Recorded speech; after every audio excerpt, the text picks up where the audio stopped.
Rukus Avenue Radio. Kanika, welcome to the Raj and Pablo Show here on Rukus Avenue Radio.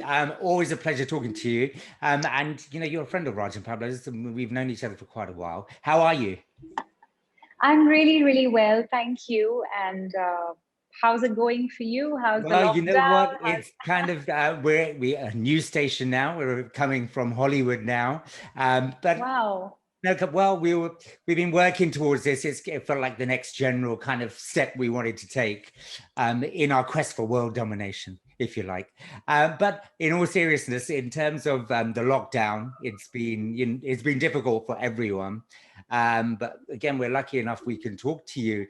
But I mean, talking about the lockdown, just so that we can talk about this, because there's been loads in the press about, you know, Kanika Kapoor was tested once, she was tested twice, 3 times, 4 times. Why didn't she go into quarantine? Why is the police involved? Now, do you want to set the record straight so people know exactly what happened? It's all media stories. Yeah. Is it true that the first time they had to find you in an airport, they couldn't find you? Is that true, or is that just made up? No. Okay, I bet. So I'm just going through what we've heard. Is it true that That's after ridiculous. You found out you had COVID, you were at parties and doing public? No. So that's not true. Obviously not. That's hilarious. Okay, go on. Let's hear it from you. You know, I was in London. I was shooting a music video, which was Jugni, actually, Jugni 2.0. Yeah, which we've watched. And which I shot in the first week of March, 2020. And then on the 8th of March, I finished. And on the 9th of March, I was back in India. I landed in Mumbai. There were no checks for COVID at the airport. There was no quarantine law. In fact, people in India were playing Holi. I was at Soho House for Holi. So there was no, there was no COVID in terms of any law or any checks. People had started talking about it, but India was not really hit by the whole. And then in 11th and 12th, I went to Lucknow just to be with my parents because I had like a week off from Holi. So I went to spend time with them. And then while I was in Lucknow, we had 2 family functions. One was with my nani, who was in her 90s, and one was, right in Lucknow, which had the health minister to the deputy chief minister down to, many people who are family friends who were at the dinner. But and they have said that everybody. They have said that everybody you came across, the press have basically, that no one kind of picked up COVID. No one got really ill. Let me just tell you the story. So I attended a family dinner function with my parents, where there were, people from the cabinet who then went and met the president for breakfast in a few days. And then on the 20th of March, so I had a few, I had a little bit of fever, there's some temperature and a little bit of sore throat. Yeah. On the 16th of March. So I called up my family doctor and I said, I just want to get checked because I'm staying at home with my grandmother and my father, and they have underlying issues. So I just want to check myself. I really never thought that this is going to come out of that. So I got the hospital doctors to come and test me. They tested me on the 3 days later. They tested me on the 19th, and on the 20th they had the report was out that I'm positive. And then I have no idea where these stories came from, because do you think the stories that do you think you got caught in, because we were all figuring out what to do about this? How do we deal with this? Every country to country. Do you think you got caught within that whole, where really there's a lot of speculation, but no one really knew what to do? I would just say that that when I came back to India, there was no quarantine law and there were no checks at the airport for coronavirus. Yeah. So obviously I just landed, I did my immigration and I went home. And I mean, like any other passenger. So I don't know why where the stories came out. I mean, I think these were all made up stories. Yeah. And it was inflated, and it was just terrible. I mean, because I got death threats. My parents got death threats. My children got death threats. I got FIRs down. I mean, there were 4 FIRs on me to spread coronavirus. I mean, it was just. I mean, there was police. There was.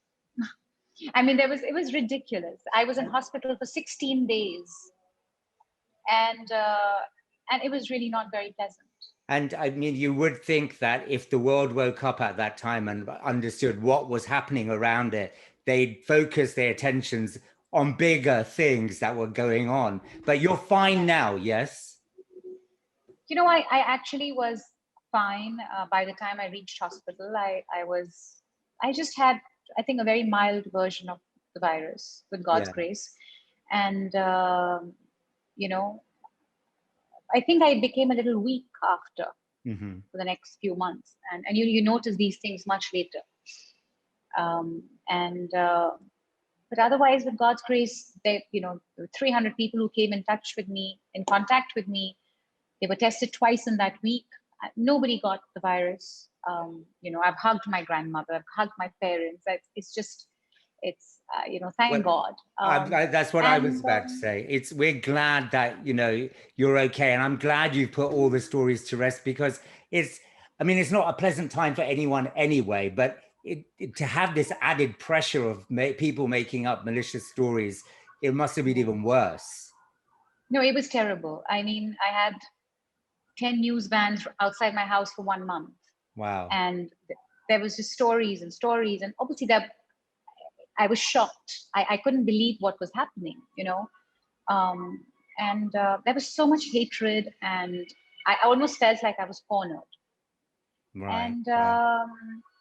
And I feel a lot of people said, oh, her career is finished and we will never support her and we will never, listen to her music. I mean, there was so much hatred. And of course, there was a point where I almost broke down because it was too much to take over time, and I almost felt like, yes, I should always be very responsible. And I am a very responsible person and not just towards myself, towards my family. Yeah. And, I mean, who did you turn to, when you were going through that? Who did you turn to? Was there somebody there for support?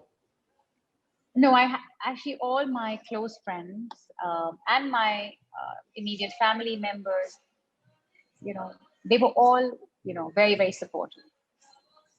Well, I'm glad, because like I said before, it's hard enough as it is, but then to be victimized during a pandemic is even worse. And it's really not fair, because there are bigger things that people should have been, the press should have been worried about. But let's get back to your work now. That there's no secret. Raj and I are big fans of yours. This is not disturbing you, is it? I'm in a studio. Don't worry. It's fine. Yeah. I'm in my studio, in my office. So yeah. So, Raj and I are big fans of your work, from Baby Doll to Lovely and to Jugni. And because obviously things have changed now. We hear about singers who are doing things down the phone, who have a studio at home, who have to record vocals and send. Are you kind of part of all that big machinery now that are you working differently from turning up at a studio? Absolutely. I'm doing, I have a setup at home in London. I have a setup at home in Bombay, and I have my own studio in Bombay too. So, because we're doing, I launched my YouTube channel, and we're doing so much music, a lot of UK-based artists also.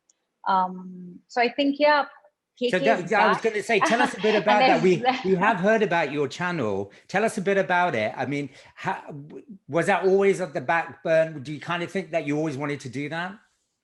Yes, I think every artist should have their own channel to sort of post what they like, and who they are about.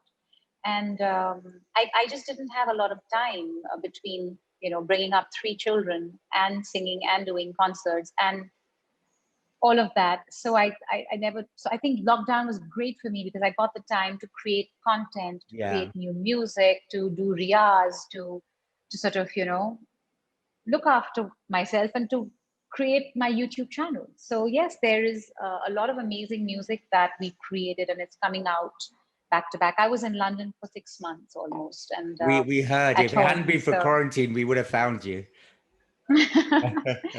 So yeah, so I mean, I started with my first song, which was "Long Nights" with PJ Harps and Amar Sandhu, and there's more coming now. It's things are on different, like they're on edits, and it's going to be fun. So I have amazing music. Are you working with a set of producers for a big project that we can look forward to? So I think for the next 16 months, I have a song every month, if not 2. Excellent. I have a lot of music coming out. I'm making up for the last 2 years. And hopefully we'll be able to play it on our station here. Absolutely. I mean, with God's grace, I mean, being an independent artist, I am singing for movies, but I'm also, working with different companies from T-Series to Z to Sony to Ghana originals to companies in the UK to companies in Dubai. I have an Arab collaboration that's coming up. So, it's amazing. It's such an exciting time. I've worked very hard in the last 1 year, I think. Well, even before that, I mean, Raj and I can vouch for that because we've kind of been there on the journey with you. Yeah. And you're a very hard worker. So I'm hoping that everything goes really, really well, which I'm sure it will. And we get to hear some great music because you're fantastic at making it. And the performances, we can't wait for them to come back.